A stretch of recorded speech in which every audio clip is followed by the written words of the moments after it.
তো যুবক, তুমি পালিয়ে বিয়ে করার চিন্তা টোটালি বাদ দিয়ে দাও, খবরদার এই কাজ করো না। হাদিস শোনো, রিদাউ রাব্বি ফি রিদাইল ওয়ালিদাইন ওয়া সাখতুর রাব্বি ফি সাখতিল ওয়ালিদাইন।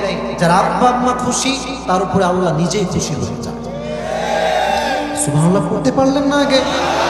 ওয়া সাখতুর রাব্বি ফি সাখতিল ওয়ালিদাইন। আর যার আব্বা আম্মা তার উপর অসন্তুষ্ট হয়ে যায়, তার রবও তার উপর অসন্তুষ্ট হয়ে যায়, ঠিক কিনা? এজন্য যদি পরিবারের সুখী হতে চাও, ভালো হতে চাও, মনে রাখবা আব্বা আম্মার দোয়া নিতে হবে। আর হ্যাঁ, আর লাস্ট কথা, এটা দোয়া করে দিব। আর একটা কথা, মেয়েরা কিন্তু আবেগী হয়, আবেগী হয়। যেই মেয়েকে তুমি আজকে যে সুন্দর রূপ দেখে বিয়ে করবা, পালিয়ে গিয়ে এই মেয়ের রূপ চেঞ্জ হতে 1 ঘন্টা লাগবে, আর বেশি লাগবে না।